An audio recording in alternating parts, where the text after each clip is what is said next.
Mañana la iglesia celebra un santo al cual tengo gran devoción, San Juan Crisóstomo. Nació en Antioquía, se cree que hacia el año 848. Fue un hijo de un guerrero. Su padre comandaba la caballería siria. Desde temprana edad, Juan se internó en el mundo de las letras y comenzó su vida de orador en el foro. A los 20 años ya había cobrado gran fama. Precisamente a causa de su elocuencia fue llamado Crisóstomo, que en griego significa boca de oro. Pero en medio del triunfo, en el año 300, hubo un error al principio, dice 848, me pareció muy extraño, pero San Juan Crisóstomo nació en el 348. Por medio del triunfo, en el año 368, lo abandonó todo y se presentó a Melesio, obispo de Antioquía, pidiéndole el bautismo. Queriendo practicar el evangelio integral, determinó seguir el ejemplo de los anacoretas, internándose en el desierto de Siria. Durante 6 años disciplinó su espíritu y habló con Dios en aquella soledad. En el año 397, al quedar vacante la sede de Constantinopla, Juan Crisóstomo sería el elegido para ocuparla. En poco tiempo cambió de semblante en aquella corte. Crisóstomo habló con los poderosos, inquirió el porqué de sus injusticias, fue fustigó el despifarro, el juego, la molicie, alentó al pueblo que trabajara con alegría. Todo esto le trajo enemigos en todos los estratos sociales. Se formó contra él un concilio que lo depuso de la silla patriarcal. Entre tanto, Crisóstomo hablaba al pueblo con nueva vehemencia. ¿Qué voy a temer?, le decía. La muerte. Ya saben que Cristo es mi vida y morir es una ganancia. ¿Qué voy a temer? El destierro. Pero si toda la tierra es del Señor. La pérdida de los bienes. Nada he traído al mundo y nada me llevaré. Desprecio todos los temores, me río de todos los bienes. No temo la pobreza ni deseo la riqueza, ni me aterra la muerte. Y si deseo vivir es por el bien de vuestras almas. Y terminaba la arenga con palabras que aludían a la emperatriz Eudoxia, expresando que la verdadera causa de su ruina era no haber halagado la molicie y sensualidad de las gentes de la corte. Algo queda aún, decía, de la raza de Jezabel, y la gracia combate todavía en favor de Elías. Herodias sigue pidiendo la cabeza de Juan, y por eso danza. Fue desterrado a una mísera población de la Armenia Menor. Allí siguió siendo Crisóstomo. Entró en contacto con poblaciones errantes, convirtiendo a los godos. Su mágica palabra los atraía. Mantuvo correspondencia con todas las iglesias. Las misiones eran su preocupación constante y a él acudían los misioneros en busca de consejo y apoyo espiritual. 3 años después, San Juan Crisóstomo iba a ser trasladado a la costa oriental del Mar Negro, pero sus fuerzas estaban agotadas. Al llegar a un pueblo llamado Comana del Ponto, falleció en una ermita, custodiado por soldados, echado en el suelo. Así le llegó la muerte. Es considerado el más grande predicador de todos los tiempos. San Pío X lo declaró patrono de los oradores sagrados. Su obra abarca 13 volúmenes y tratan sobre la vida monástica y el sacerdocio, así como exposiciones y comentarios de las Sagradas Escrituras, sermones y homilías. En su tratado sobre el sacerdocio, escribió en su juventud, en la soledad de una cueva. Habla de la conveniencia de que se proclame obispo a su amigo Basilio y no a él. El cardenal Newman dijo que él es el santo de la amistad cristiana. Ha sido llamado el teólogo de la Eucaristía y el mejor intérprete de San Pablo. Sus restos se hallan en Roma, en la Basílica de San Pedro. Este es uno de los grandes, si no digo el más grande de todos los padres de la iglesia. Así que yo los invito, como siempre les invito, a buscar en el internet y leer los sermones de San Juan Crisóstomo. Los sermones de San Juan Crisóstomo son verdaderamente impresionantes. Boca de oro le llamaban. Si ustedes han ido a Roma o han visto en Roma, el altar, no donde dice la misa del Papa, en el altar del fondo, donde está el Espíritu Santo, hay una silla que está sostenida por cuatro personas, que le dicen el altar de la sede. La silla adentro de esa silla está una silla grande de bronce, pero adentro está la silla original donde San Pedro se sentaba a predicar, por eso se llama el altar de la sede. Los 4 que están aguantando la sede son 2 padres del Oriente y dos padres del Occidente. Los padres del Oriente es San Juan Crisóstomo y San Basilio, y los padres del Occidente es San Agustín y San Ambrosio de Milán.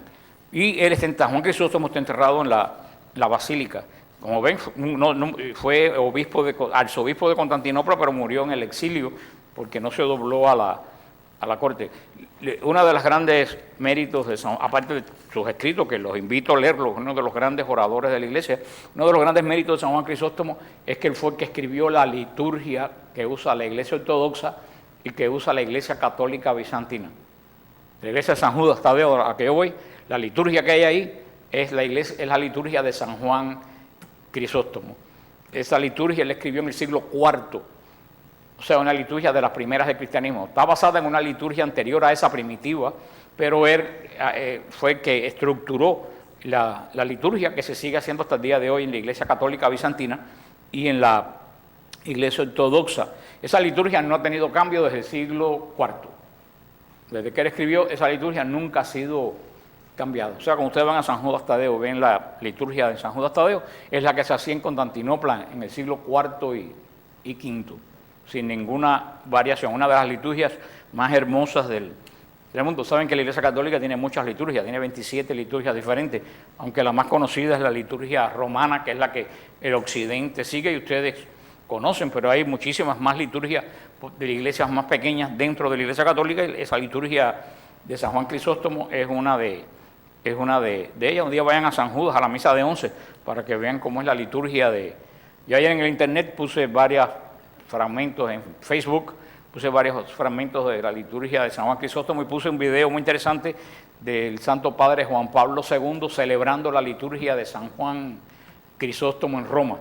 Algo muy interesante porque siempre el Papa celebra la liturgia romana, pero en este caso él celebró la liturgia de San Juan Crisóstomo. Así que es muy interesante ese video del Papa Juan Pablo II celebrando esta antiquísima liturgia. Pues mañana celebramos la fiesta de San Juan Crisóstomo, es el patrón, como leímos, de todos los predicadores. Así que mañana oren por todos los que predican, para que el Señor a todos les dé una boca de oro como San Juan Crisóstomo.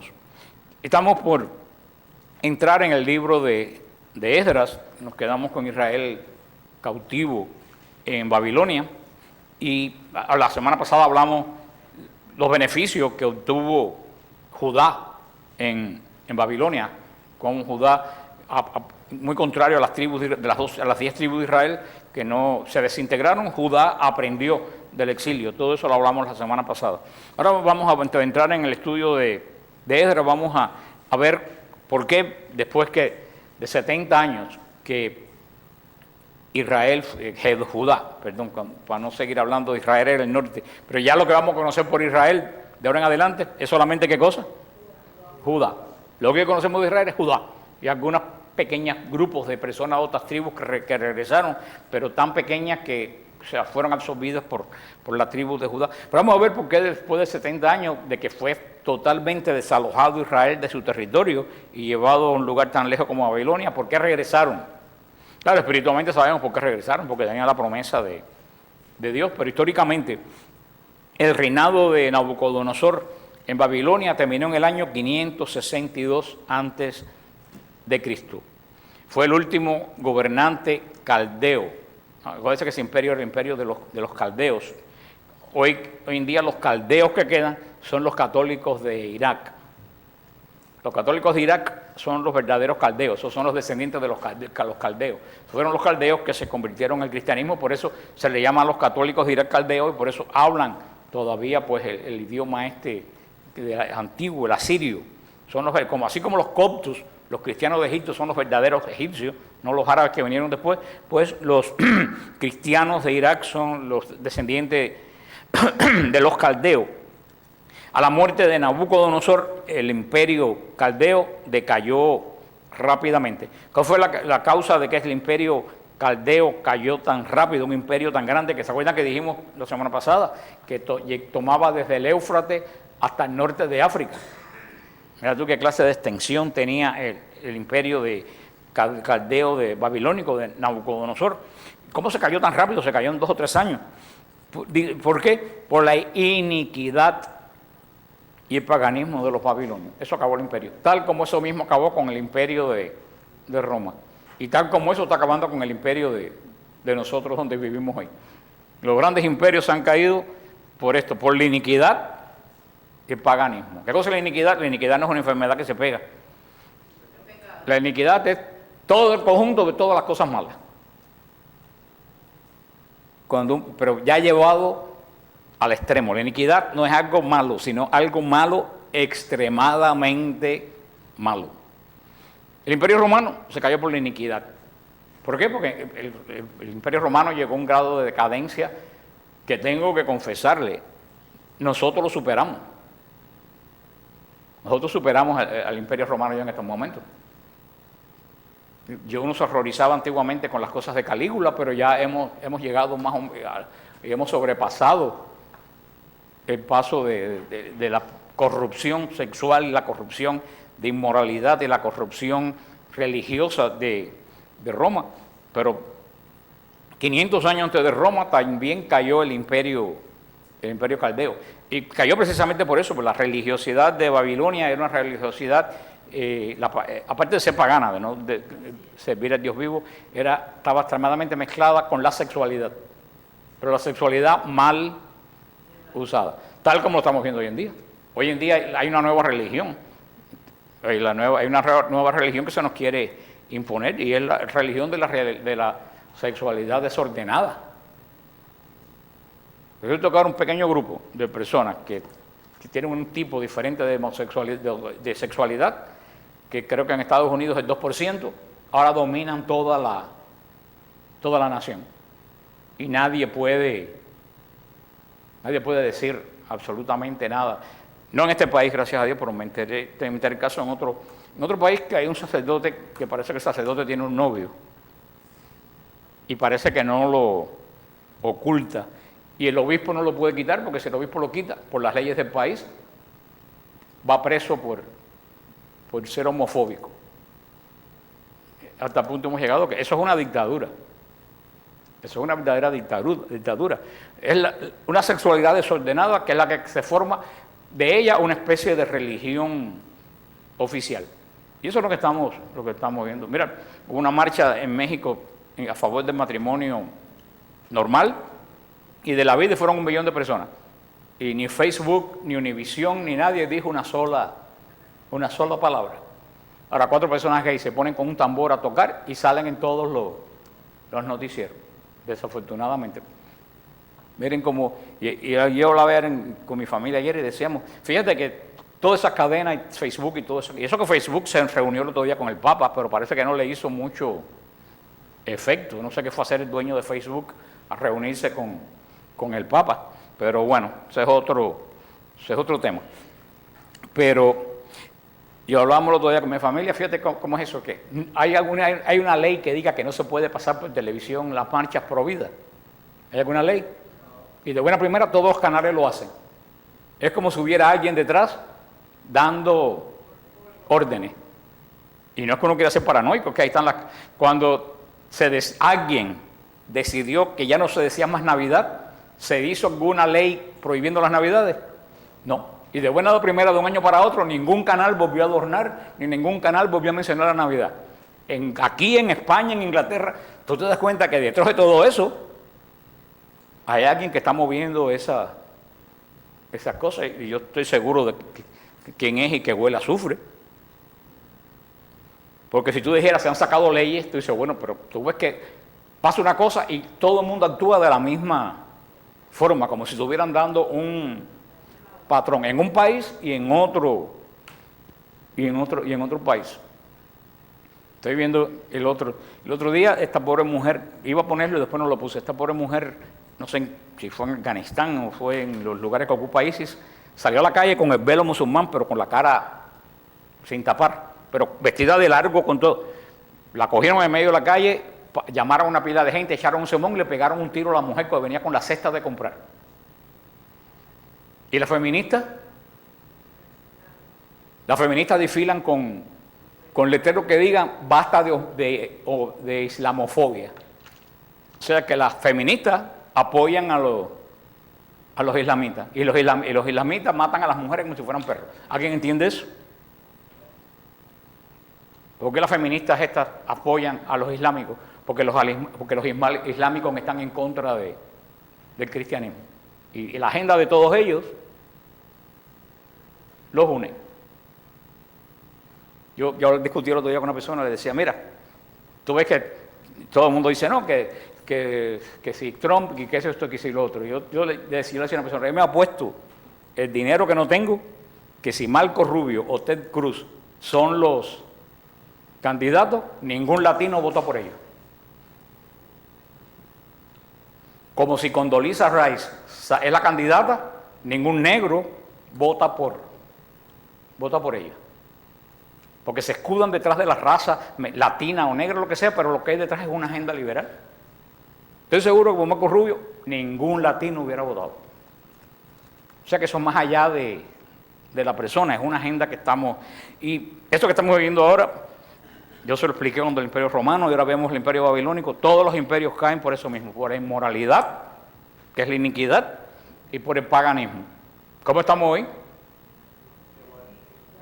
Paganismo, que es lo que hay afuera de nosotros. Un paganismo agresivo. No es ni siquiera un paganismo pasivo, un paganismo totalmente agresivo contra el cristianismo. Yo creo que tan agresivo, bueno, ya está, el Papa lo dijo el otro día, también lo ha dicho en todos los medios de comunicación, en lo que va del siglo. ¿Cuántos años van del siglo? 16. Han muerto el triple de los cristianos que murieron en los 300 años de persecución al principio. Los cristianos de Nerón, de todos los primeros 300 años de la iglesia, en estos 16 años han muerto el triple de los cristianos de los 300 primeros años. Lo que pasa es que eso no estamos diciendo ni los del 99, ni los del 80, estamos diciendo solamente del 2000 al 2016. Pues Nabucodonosor, el imperio se cayó, como vimos el imperio ruso, que también se cayó delante de nuestras narices en menos de 3 meses, se derrumbó por la iniquidad y el paganismo. Nabucodonosor fue seguido por Amil Marduk, ese lo vimos en Segunda de Reyes 25, que lo llaman Evil Merodach, quien reinó menos de 2 años. Después hubo otro Neriglissar, que gobernó 4 años. Después hubo otro rey, Labasimurduk, que fue depuesto 9 meses después de comenzar. O sea que hubieron una serie de caudillos después de Nabucodonosor, pero todo fue bajando. Bajo el mandato de uno que vamos a ver cuando Daniel, que se llamaba Belsasar, el pueblo de Babilonia se sentía extremadamente disgustado por la corrupción que prevalecía en la nación.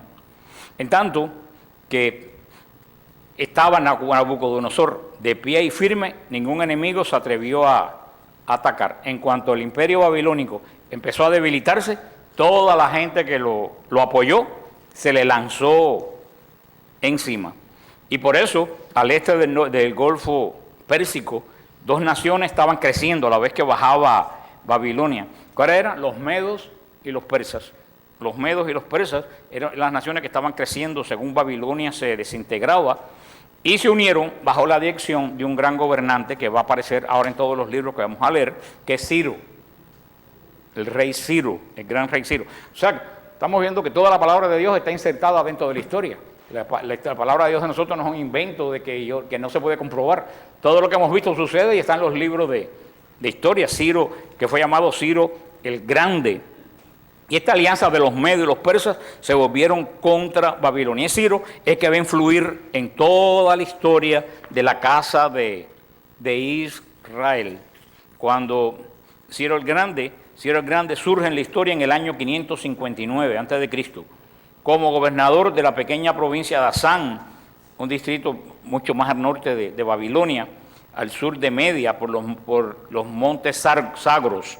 Asán estaba bajo el yugo de Media, y Ciro se rebeló, y toda la gente se pasó al bando de Ciro, y Ciro fue elegido por los medos para ser su rey. La capital de Ciro era Ecbatana, que hoy en día, si mal mis conocimientos geográficos no me fallan, está en Armenia, en lo que es hoy el país creo que, si no me equivoco, creo que es la capital de Armenia, o sea que es una zona que está un poco más arriba de Turquía. Todo el tesoro cayó en manos de Ciro, y en 10 años Ciro se convirtió en el emperador del imperio Meda, y que comprendía Persia, lo que es Irak, hoy el norte de Asiria, Armenia, el Asia Menor. O sea, fue un imperio bastante grande. En el año 539 Ciro avanzó contra Babilonia, y Babilonia le abrió las puertas sin presentar batalla, no tiraron ni una flecha. Ciro conquistó. De acuerdo con Daniel, Belsasar vio la escritura. ¿Se acuerdan la escritura en la pared del profeta Daniel? Vio el anuncio, Belsasar, que era el rey en ese momento, vio el anuncio de la caída de Babilonia el día antes de que Ciro entrara a la ciudad. Eso lo pueden ver en Daniel 5. La caída de Babilonia marcó el fin del poder mundial semita. Bueno, no se confundan. Hoy en día los semitas, ¿quién todo el mundo le dice? Los judíos, pero los semitas no son solamente los judíos. Los semitas es una raza que cubre todo el Medio Oriente. Los árabes son semitas, porque todos provienen ¿de quién? De Abraham. Por eso, cuando Rubén va a Israel, tú sabes, una de las virtudes de Rubén es la prudencia. Él le dice a la guía de nosotros que ella es prima de los árabes, y a Rebeca le dan convulsiones, porque le dice que no quiere ser. Pero todos ellos son semitas. Por eso, cuando cayó Babilonia, que era de raza semita, ya pues el imperio semita se terminó, comenzó este imperio de los persas. O sea, los semitas no existen en la vida. Sí, los judíos son semitas y los árabes también, pero digo el poder, el imperio, como Nabucodonosor, que tenía ese imperio tan grande, el imperio semita pues decayó, y comenzó el imperio de la raza indoeuropea, de donde descendemos nosotros. Nosotros descendemos de la raza indoeuropea. Y de ahí venía, de esos centros, venía Ciro. Y fue como se apoderó del dominio mundial y del destino político del mundo. Tuvo en manos de la raza indoeuropea, y fue cuando la raza se empezó a extender. Ciro, en un libro que estuve leyendo, que nació para ser líder entre los hombres. Y lo más importante para nosotros, por eso lo estoy leyendo todo esto, que introdujo una nueva forma en el trato con los pueblos conquistados. En lugar de tiranizar, Ciro, esta fue la política de él, en vez de tiranizar a los pueblos que había conquistado y mantenerlos sujetos por la fuerza, trató de hacerlos sus vasallos. O sea, en vez de tiranizarlos, ¿qué dijo? Bueno, ahora ustedes van a ser vasallos míos, ustedes sigan sus cosas, su religión, su gobierno, todo. Lo único que tienen que hacer es, yo le doy las instrucciones. Es como el sistema de estados de Estados Unidos, que la Florida es un estado, Georgia es otro estado, pero todos están unidos a la federación, cuya capital es Washington, pero cada estado tiene su policía, tiene sus leyes, tiene sus cosas. Eso fue lo que hizo Ciro. En vez de decir, todos ustedes son esclavos míos, yo los mando, hacen lo que les da la gana, dijo, no, ustedes van a ser de ahora en adelante vasallos míos. Y fue particularmente considerado con las religiones de los pueblos que él había conquistado. La consecuencia de esta conducta sería que todos los súbditos se iban a unir con él con una tremenda lealtad que trajo gran paz a todo ese lugar. Esta revolución en la política fue lo que afectó profundamente la historia del mundo. Especialmente afectó la historia judía. Porque cuando Ciro entra a Babilonia, es cuando Ciro, en vez de mantener a los judíos cautivos en Babilonia, aunque se acuerdan que dijimos la semana pasada que los judíos vivían bien, porque se acuerdan que dijimos que el lema de los babilonios era vive y deja vivir. Los babilonios, dijimos la semana pasada, eran muy agresivos en la guerra y crueles en la guerra, pero a la vez con que traían los cautivos, ya no eran crueles con los cautivos, los dejaban. ¿Se acuerdan que hablamos que los hebreos se organizaron en sinagogas y con jefes? Y vemos que se llegó Daniel llegó a trabajar para el rey, la reina Esther, que era judía, llegó a ser reina. O sea que vivían bien, pero Ciro va a ser tan importante porque él dijo, ¿por qué desbaratar ese país? Vamos a dejar que los judíos regresen al lugar de ellos y vuelvan a establecerse. Por eso estoy leyendo tanto, porque es importante saber, aparte que Israel iba a regresar, Judá iba a regresar porque tenía la promesa de Dios, Ciro fue la persona que Dios utilizó para que Israel regresara. Esta proclama liberal de Ciro, ¿qué lo impulsó? Ciro tal vez haya sido impulsado por la religión de sus dioses, eso lo vamos a ver en Esdras 1. ¿Qué era la religión de los persas? El zoroastrismo. El zoroastrismo. ¿Qué cosa era el zoroastrismo? El zoroastro. Ellos adoraban el fuego. El dios de ellos era el fuego. Esa era la religión persa, una serie de cultos mistéricos, de iniciación misteriosas y todo eso, que después llegó hasta Roma, y en Roma tenía adeptos. Y como los cristianos se reunían en catacumbas y todo eso para adorar, muchos romanos pensaban que los cristianos eran parte de estos cultos zoroástricos, de estos cultos persas. ¿Quién que hoy en día tiene una ideología parecida a este culto de Zoroastro, aunque no adoran el fuego? Los Bahá'í. ¿Saben ustedes han oído hablar de los Bahá'í? Bueno, si tú has oído hablar de los Bahá'í, lo que a ti se te olvidó. Bueno, cuando fuimos a Israel, ¿te acuerdas que fuimos a Haifa? ¿Tú no fuiste a Israel aquella vez? ¿A dónde tú fuiste? No, retiro lo dicho. Los que han ido a Israel se recuerdan el templo ese que está en Haifa, que tiene la escalera gigantesca con la cúpula dorada arriba. Ese es la tumba de Bajaula, que es el que inventó una religión parecida a la nueva era, que decía que todas las cosas son buenas, pero él era persa. Y lo mataron los musulmanes y él está enterrado en Israel. Es un tipo de religión que aquí en Estados Unidos hay algunos que se llaman Bahá'í.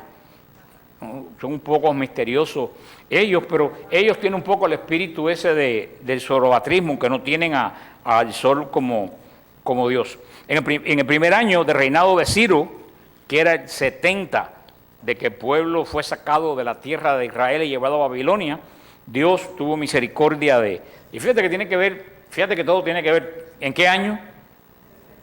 70. ¿Y de qué es múltiplo 70? De 7. ¿Y qué quiere decir el número 7 en Israel? El pacto. Fíjate, como siempre que está el 7, hay una relación con el pacto. ¿Qué ha bien cumplido Israel?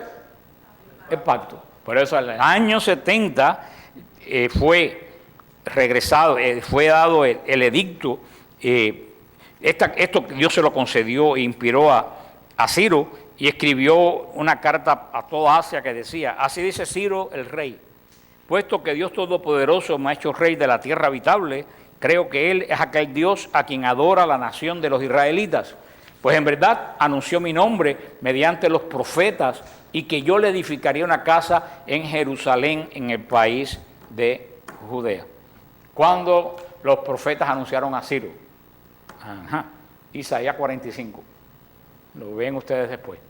Isaías no anunció a Ciro, pero dijo que un rey pagano iba a edificar la casa de Dios en Jerusalén. Y Ciro, como había esa correspondencia con Daniel y los judíos, parece que Ciro sabía de esa profecía. Y Ciro asumió, o le convino, de que él era ese que iba a reedificar la casa de Dios. Por eso que dice que es mi voluntad que Ciro, habla la visión secreta, es mi voluntad que Ciro, a quien he señalado por rey sobre muchas grandes naciones, envía de vuelta a mi pueblo. Va a decir después Flavio Josefo. ¿Se acuerda que habéis hablado de Flavio Josefo, el gran historiador judío? El famoso libro que se me perdió y que acusé a todo el mundo y que después apareció en el horno de mi casa. Bueno, por eso yo siempre le he dicho, lean a Flavio Josefo. Lo pueden leer en el internet, el libro de él se llama Las guerras de los judíos. Flavio Josefo es una fuente, dice Flavio Josefo. Esto fue predicho por Isaías 140 años antes que el templo fuera demolido. En conformidad, cuando Ciro leyó esto y admiró el poder divino, lo sobrecogió un inmenso deseo y ambición de cumplir lo que así estaba escrito.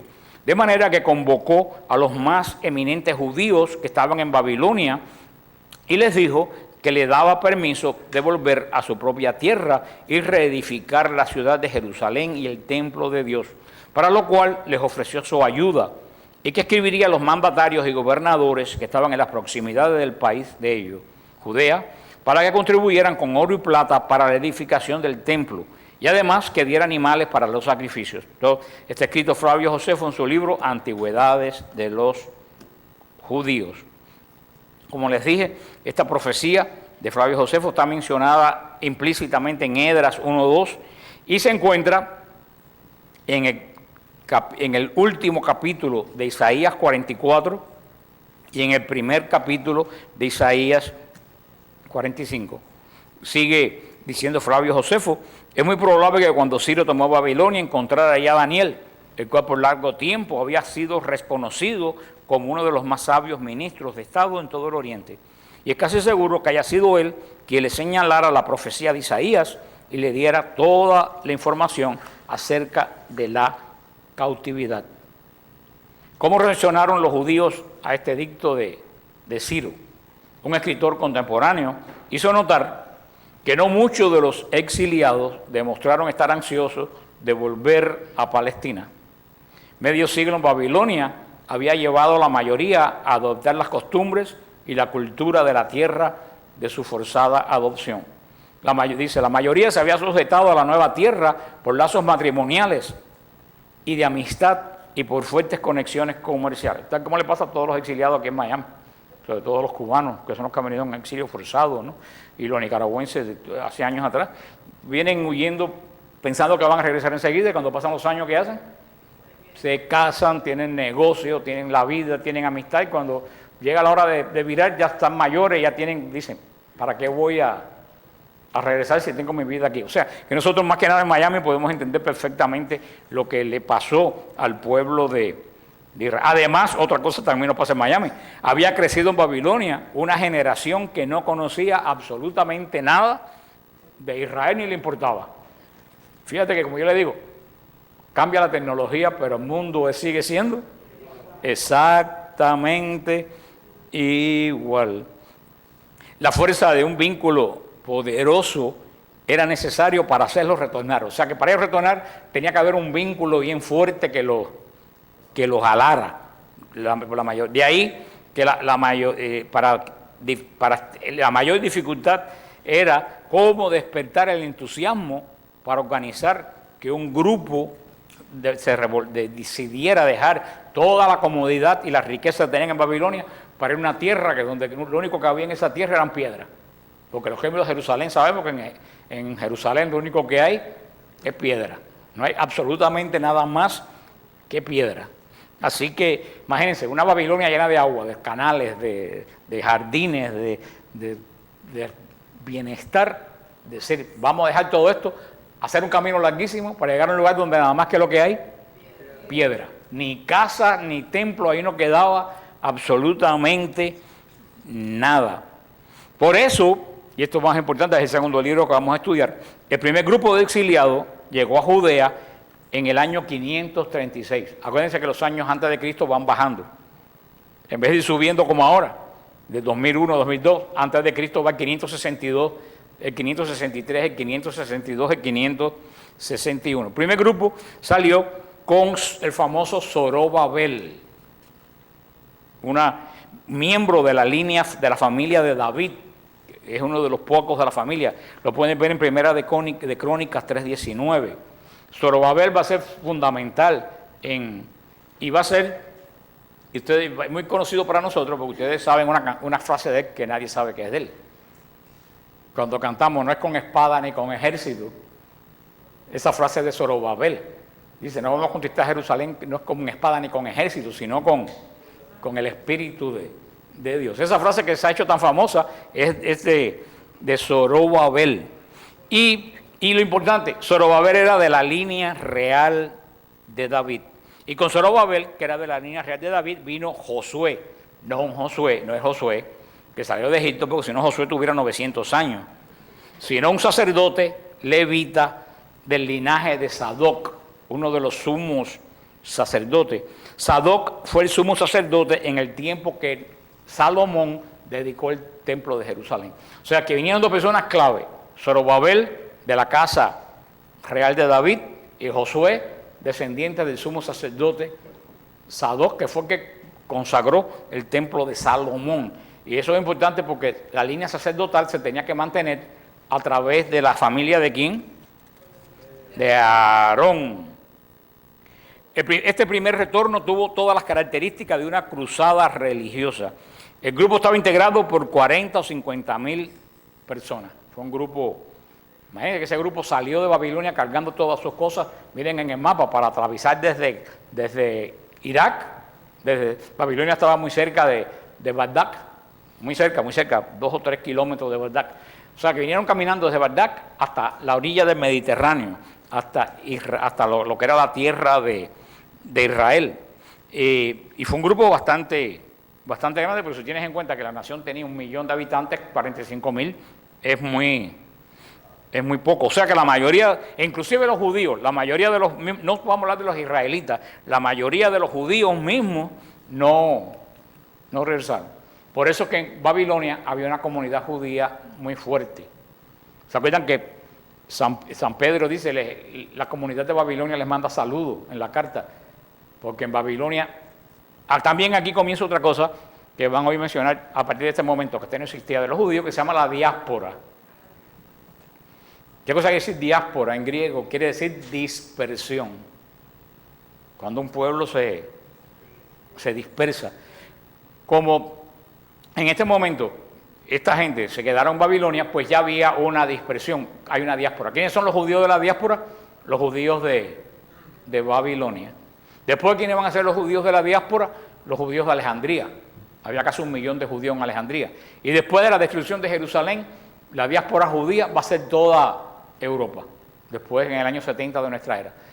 La diáspora judía va a estar constituida en toda Europa. Es que Israel fue, ¿qué cosa? Disperso. Pero hasta este momento es cuando también se forma que ya antiguamente había una pequeña comunidad de judíos en Roma, pero la mayoría de los judíos estaban en Israel. A partir de este momento ya comienzan a haber comunidades judías en diferentes lugares que se afincan y siguen manteniendo la tradición judía. ¿A través de qué? A ver, ¿a través de qué sigue manteniendo la tradición judía? De la sinagoga. ¿Se recuerdan que le dije que salió una sinagoga? La sinagoga es esencial para mantener la tradición judía cuando hay diáspora. Porque si no hay templo, no pueden adorar, pero ¿cómo mantienen la cohesión de su fe? Imagínate que ahora se prohíbe celebrar la misa en Estados Unidos, que Dios nos ampare, y no dudo que un día llegará la cuestión. Que se manda a celebrar, se cierran las iglesias. ¿Qué es lo que van a hacer los cristianos? Reunirse en grupos de oración en casa. Eso es lo mismo que eran los judíos. Como no podían adorar, se fundaron lo que se llamó la sinagoga, que ahora esta gente que viene de sinagoga traen el concepto de sinagoga a Israel. Porque el concepto de sinagoga, ¿dónde surge? Babilonia. Pero eso, Babilonia quiere decir convocación. Alguien que llama a alguien para que venga, quiere decir asamblea. Gente que los han llamado para que venga, o gente que se quiere reunir. Un individuo llamado Sesbazar, lo vamos a ver en el libro de Esdras, fue designado para gobernar esta colonia en Tierra Santa. Porque acuérdense que lo que se formó aquí, en Jerusalén fue una colonia. Llegaron a vivir en carpas, abajo de matas. No había nada. Eso es lo que esto es muy interesante, el libro de Esdras y el libro de Nehemías, porque en ambos libros vamos a ver, y hay mucha enseñanza ahí, cómo ellos, y van a ver que raro, empezaron a construir Jerusalén de una forma contraria a la que todo el mundo comenzaría a construir una ciudad. Pero tiene un gran sentido.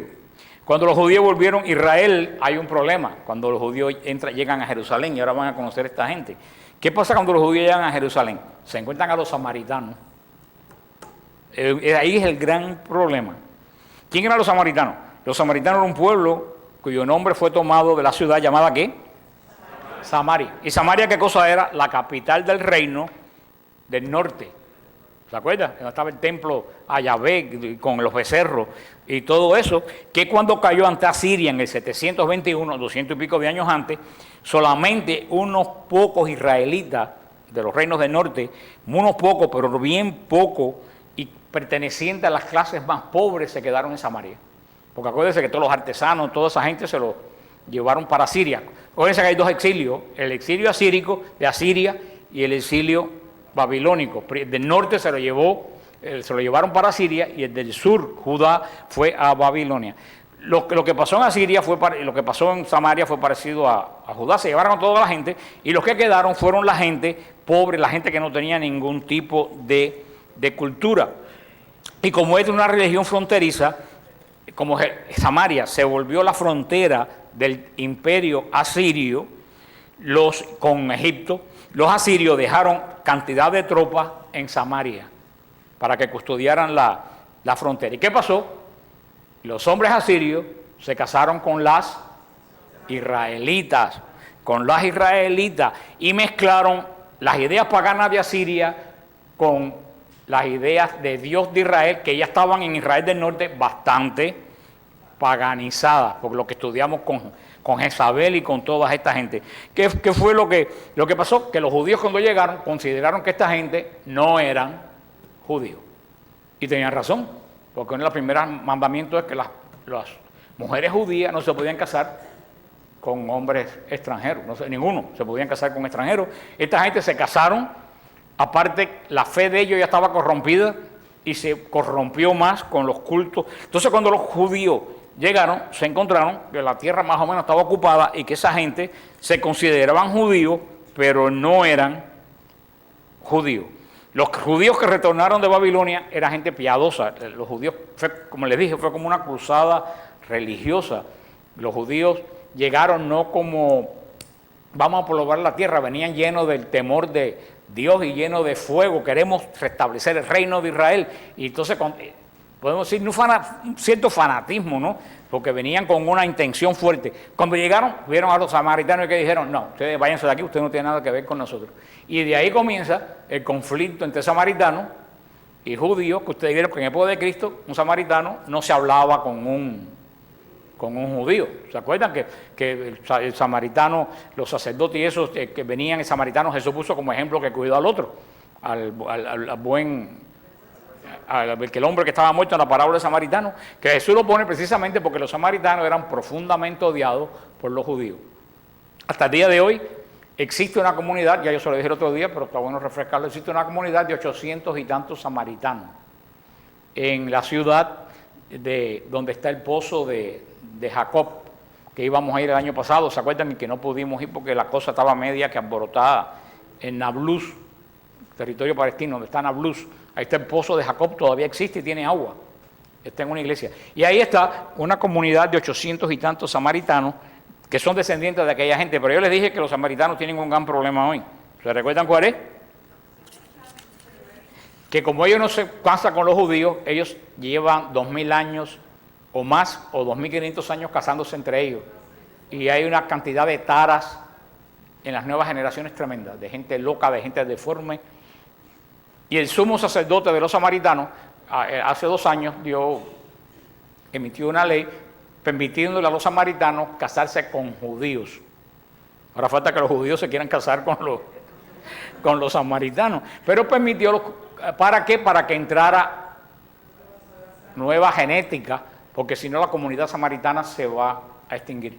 Pero ellos siguen manteniendo sus costumbres antiguas, el sumo sacerdote sigue matando los corderos en la Pascua, tal como se hacía en la época de Jesús. Ellos siguen todavía el culto muy antiguo de Israel, una comunidad muy, muy, muy, muy pequeña y con muchos problemas internos. Pero a partir de aquí, por eso hemos visto que han salido tantas cosas. Surge la sinagoga, surge el arameo, surgen los samaritanos, surge el Talmud, surge la escritura que ya va a tener Israel, y la escritura de Israel va a ser muy pobre. Ahora con el alfabeto babilónico, la escritura de Israel va a hacerse grande y surge la raza de los escribas. A partir de aquí se van a escribir todos los libros de la Biblia que estaban muy rudimentarios.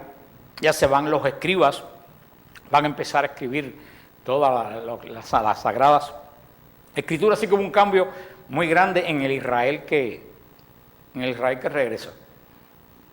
Hubo un cambio muy grande, hubo un reto muy grande porque venía en un lugar donde no había absolutamente nada, tal como los judíos que llegaron a fundar el Estado de Israel en el año 1946, llegaron a un lugar que no había absolutamente nada, con la diferencia que el Estado de Israel en el 46 lo apoyaron muchas naciones y en ese momento, aunque Ciro dio la orden de que le dieran oro y plata, vamos a ver todas las dificultades que tuvieron porque los samaritanos estuvieron atacando a los judíos mientras estaban construyendo a Jerusalén y eso hizo que el odio fuera irreconciliable entre las dos naciones.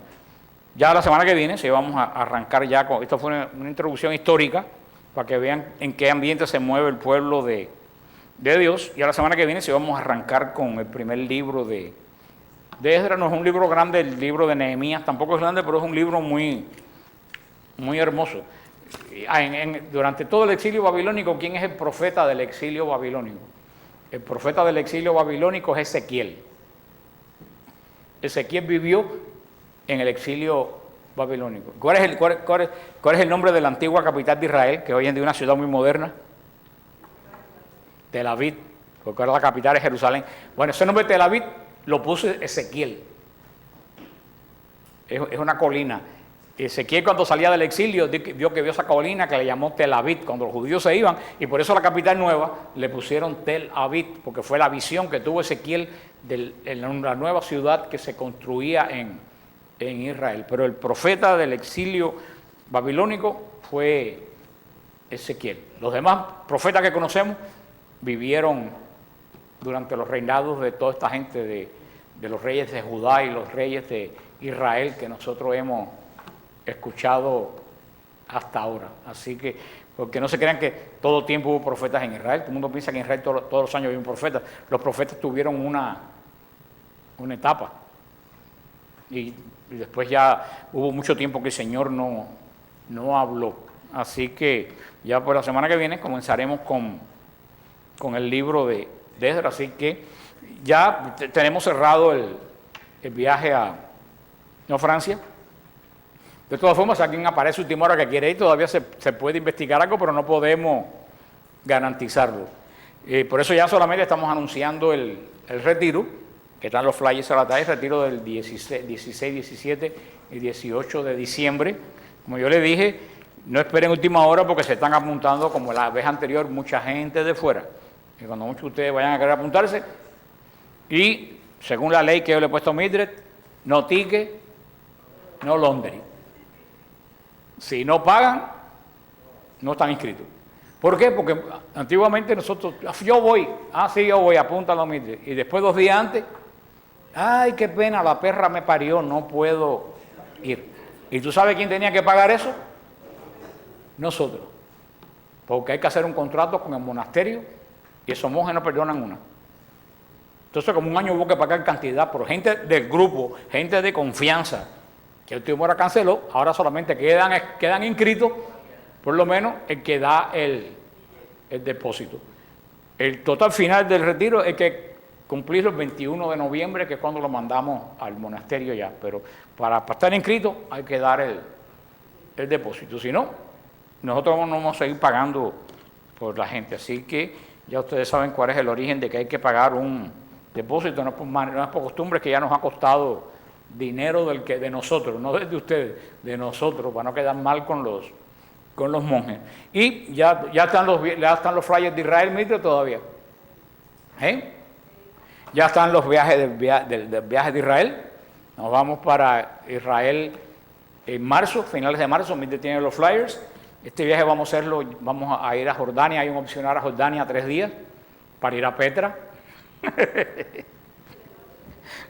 Hay algunas caras que, como dice, a mí Petra no me agarra más. Petra es muy bonita, Petra es espectacular, pero ya he ido 4 o 5 veces. Cuando tú vas 4 veces a Petra, ya eso es too much. Pero vale la pena ir a Petra, porque Petra es una ciudad nabatea que está en la Biblia, pero que un terremoto la destruyó en el siglo I y se descubrió hace 40 o 50 años.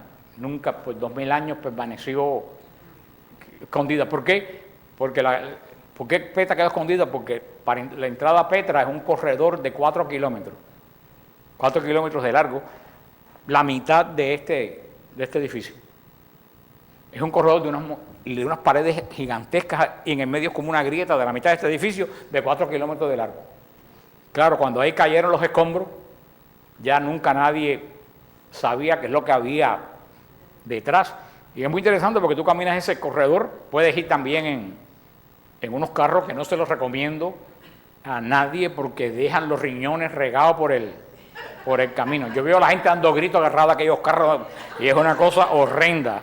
Porque como son piedras, los carros que no tienen muelle van dando brinco. Pueden ir a caballo también. Yo regresé a caballo en la última vez. Pero es muy bonito que ustedes caminan esos 4 kilómetros en esa grieta y de buena primera se abre una plaza gigantesca y está el Palacio del Tesoro, que es donde se filma la película de Indiana Jones. ¿No se acuerda que sale como un palacio tallado en la piedra? Ese es el primero que se ve, el Palacio del Tesoro. Y ahí es una plaza y de ahí comienza el pueblo, son como 4 kilómetros más, porque la característica de Petra es que las casas, los palacios están tallados en la piedra. La fachada está tallada en la piedra y el palacio adentro está tallado allá adentro. O sea que es una experiencia bien bonita, pero ya para 5 veces, ya como que ya es un poquito too much. A lo mejor me embullo hoy y llego hasta el palacio principal, a lo mejor no creo que llegue al final como la otra vez. Y también vamos a ir a otros lugares, pero vamos a ir a la primera iglesia que se descubrió en Jordania. Ustedes han visto esos platos de Tierra Santa que trae Jerusalén así como pintado encaramado. Y ahí está el mosaico original donde se encontró el primer mapa de Jerusalén. Vamos a ir a Monte Nebo, que es donde Moisés murió mirando la tierra prometida, que me decía, pero qué cerca está, porque verdaderamente tú te paras en Monte Nebo y ves la tierra prometida ahí. Nada más que tenían que bajar y ahí está la tierra, ahí está Jericó. O sea que va a ser un opcional 3 días para Jordania que va a estar interesante. Y ya después el otro grupo, si no quiere ir a Jordania, el otro grupo se encuentra con nosotros ya de regreso en Jerusalén. Y como siempre vamos a terminar la peregrinación de Jerusalén en el Domingo de Ramos, la procesión de las palmas de Betfagé a Jerusalén, que los que fueron el año pasado saben que es algo verdaderamente impresionante